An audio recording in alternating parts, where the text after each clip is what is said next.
Good day, ladies and gentlemen. This is the 4th day of July, 2025.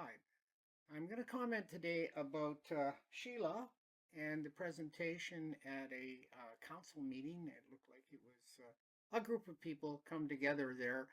She's posted up on Facebook to get some facts before people so they can have a starting point to recognize they've been subjected to a grand religious fraud.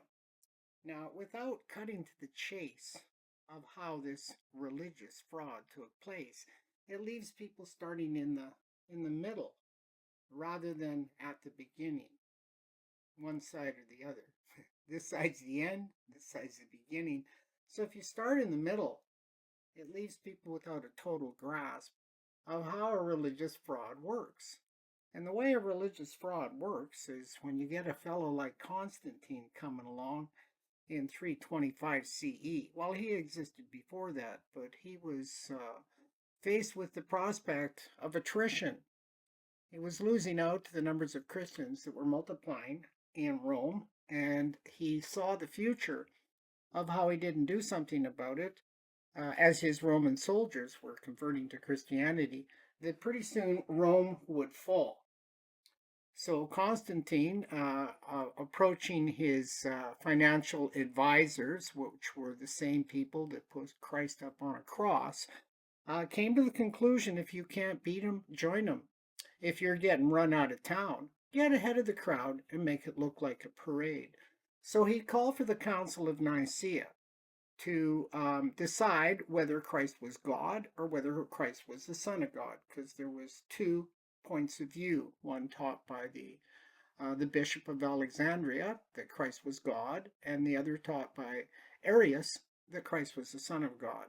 Well, these two opposing views went to battle in the Council of Nicaea, and Constantine knew if he's going to take over the faith, he'd have to have Christ as God, not second in command. He wanted Christ to be God. So he plied all of the religious people, and threatened them to in this council, and he only picked a certain number out of the over 1,000 that applied. In other words, he only picked those people that would go along with what he wanted. And so in 325 CE, Council of Nicaea, it was decided that Christ is God. And they set up the foundation of the Roman government under the Roman Catholic Church. Now, God's involved with the Roman government. And the Roman government continued to institute some of its pagan practices, like Helios, Sunday, as the worship of the sun god, and various other practices in the churches. They put all of these statues, which were like the Roman gods, inside the church, and they called them saints. And they told people it's supposed to bow and pray to them. Well, the Bible is very distinct about communicating to the dead. It's an absolute no-no. And Saul found out about it when he called up the spirit of Solomon through the witch of Endor. And he was told, you're going to die by your own sword in battle tomorrow for daring to call me up. So it's not a good thing to consult the dead, as we can see when you're going to communicate with persons of law. This word, persons. It's in Deuteronomy 1:17 that God's no respecter of persons, and we follow the tenet of that word in Deuteronomy 10:17, 2 Samuel 14:14, Matthew 22:16, Acts 10:34, Romans 2:11, and James 2:9, culminating with, if you should show respect to persons, you commit sin and are convinced of the law as a transgressor. So the whole of the corporate system, since the Roman Curia started, has been subjected to the use of this word person to apply it so that every man and woman that registers inside of any of these corporate governments is now qualified as a person, aka sinner of law. And now you're subjected to the punishment or the control of the secular authority because you submitted yourself to it by registration. You didn't know that your corporate country went bankrupt back in 1931 and went into receivership in 1933 under a military operation called Silent Defender. Nobody bothered to tell you that, even though it's in 4.13 of the Canadian Style Manual. So when you see municipalities and mayors and councillors in this position of exerting this corporate authority and control over registered, locked into persons of law, people lined up and put their name in these dead, corporate, bankrupt, in receivership municipalities that are actually the property of the Catholic Church, called the Roman Curia. So the Catholic Church put out a bull in the 13th century called Unum Sanctum. And what it means is the Catholic Church owns the whole world, all properties, all people, all animals registered, everything. The Catholic Church took possession of it. And that's why all these municipalities and registries are put in place, so that people go and put their names into them and submit themselves to persons, commit sin, and are now controlled entities as people who need taking care of. They are imbecilic by nature because they ignored the direction in the Bible to not respect persons. It's qualified that somebody would have to be an absolute imbecile after reading the scriptures and not know that respecting persons is a sin. That means that people didn't take a dedicated time to take serious those words of God and the words of Christ to avoid such personage. Like so many scriptures, 1 Peter 1:17 after James 2:9 also says God is no respecter of persons. Now that's the same word that's used in the Latin Vulgate, the first Bible translated, persona. So it didn't change, and just because they put partiality in all the New Testament translations, then you don't have to accept that, because the original word, nephesh, in Hebrew, qualifies as persons, which means a sinning soul. God set before you life and death, blessing and cursing. So if you chose life, well, God has respect to those nephesh. But if you choose death and cursing, man's statute, code, and regulations, subject yourself to those things by registry, well, then you've chosen the death and the cursing. So there's two types of person.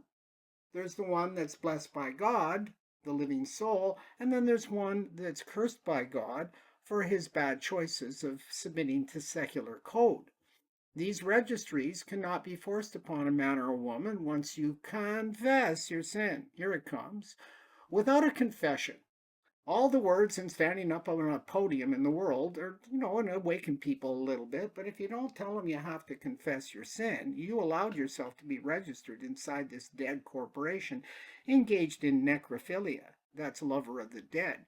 And these corporations are indeed dead persons of law. So once you're registered into them, the people that are running the system, well, they assume you're a sinner up in the Vatican there, and they take control over your flesh, and they start billing the annuity accounts for all the services they provide.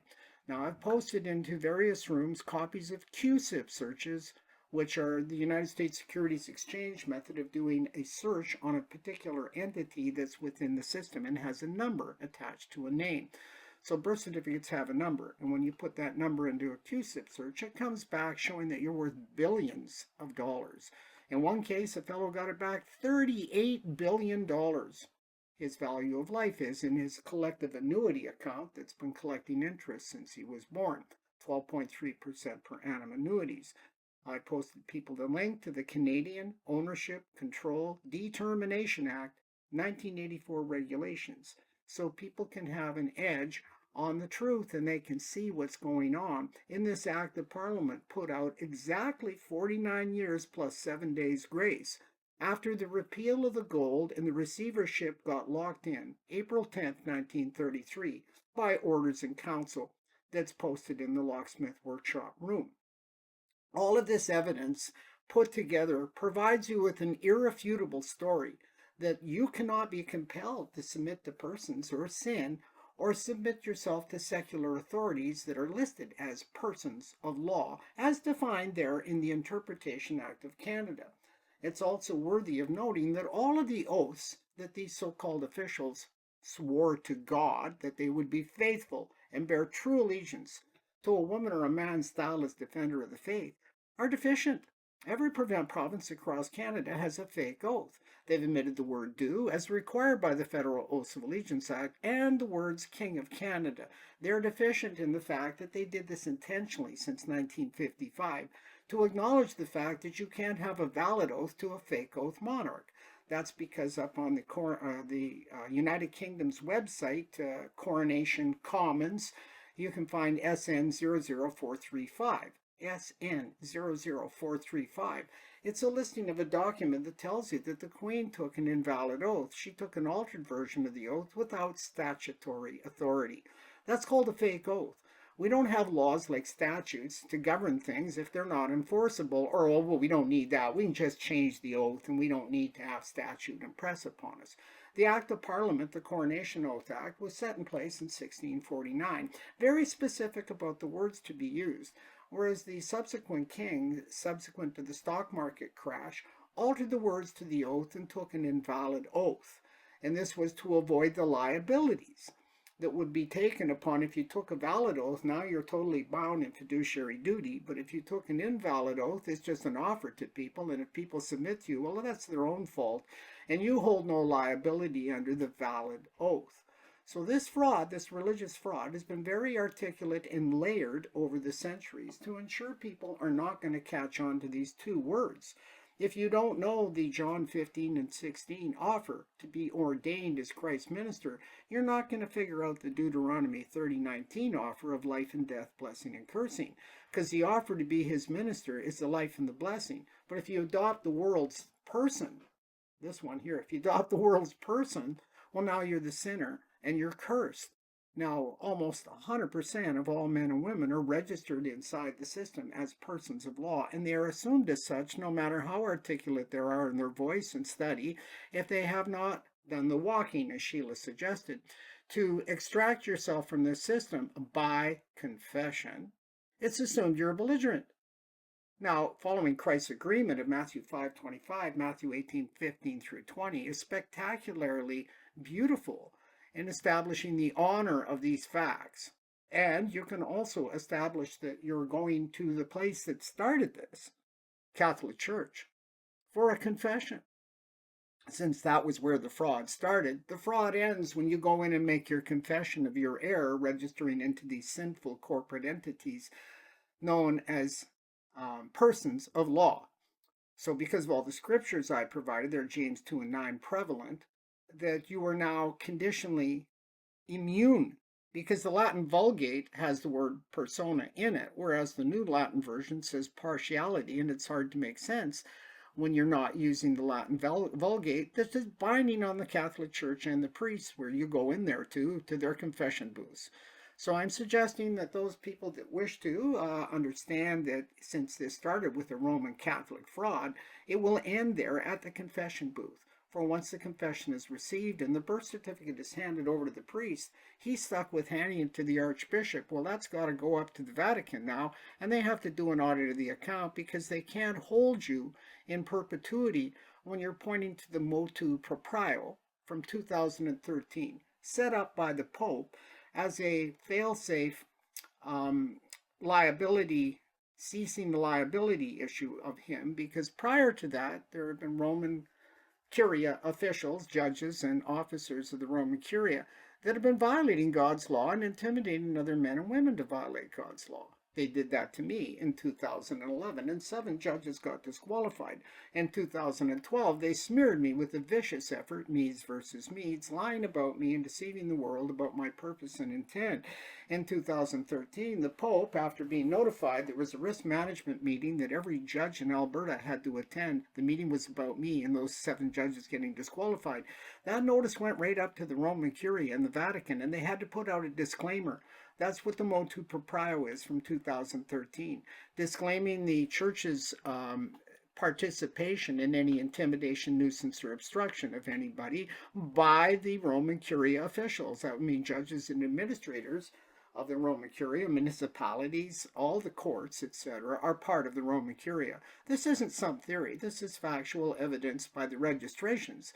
One only has to go to the United States Securities Exchange Commission and do the searches on the Roman Catholic Church to find out what it owns. It's huge. It's going to take you months to research all of them. I have a good portion of those showing that they're exactly doing just that. So if one does not recognize their body as being used for surety upon registration of birth, it's hard to know that you've been qualified as a person, sinner of law, and that your body is being used for surety because you give yourself into the possession of this Roman Catholic entity that has hijacked Christianity since 325 CE. So that's just a primer on some of the information that was left out of the wonderful dissertation of Sheila and the other woman there in the Facebook post. And I do hope that people will take resonant acknowledgement of the religious fraud. You can't get out of a religious fraud without faith in God and the scripture. And you certainly can't get out of that fraud without going back to the source of it, the Vatican and the church. So if one doesn't go to confessional, it's assumed you have no confession. You believe you didn't sin and you believe everything was done against you. You're pointing fingers outwards, typical let's blame somebody else, and not acknowledging your own spiritual sin and your own error of registering into a dead system. The Bible's been there since before you were born, and it tells you not to respect persons. So it's assumed that everybody can read that Bible, and when they don't and they ignore that warning, well, it's assumed that they're sinners and they're lost and they're belligerents and they're in a state of poor mind and they can't take care of themselves. So the parens patria, it's good to look up, Parens, patria, Patria, or AE, I think it is. So when you look that up, you'll find out what parens patria is they've taken over the ownership like a parent of you. It's a corporate entity that takes you in to save you harmless from further degradation of your soul. And that's what's going on here. It's been a hijacking of the faith and the souls of the world. And this has to go along with Talmud, because the Vatican has as its banker financial advisors and operators the people that Christ called false Jews in Revelation 2:9-3:9, the people that put Christ up on a cross, the people that have an axe to grind against Christ. They put them up as their financial owner. In other words, the banker for the Vatican is the Rothschild family and the major banking institutions that run the world's finances. So these birth certificates are tied into those finances and fund the value of that paper money. There's no more gold in the Vatican's bank. Or not the Vatican's bank, but I mean in the government of Canada's bank. It was all extracted, probably sent back to the Vatican. But now they use flesh to give value to the money. And you can read about this in Leviticus chapter 25, 44-50. And as you're reading that, I want you to think, if God is giving the false Jews absolute authority over flesh to keep them in their possession forever, the question is, why would they give up free labor? Well, they wouldn't.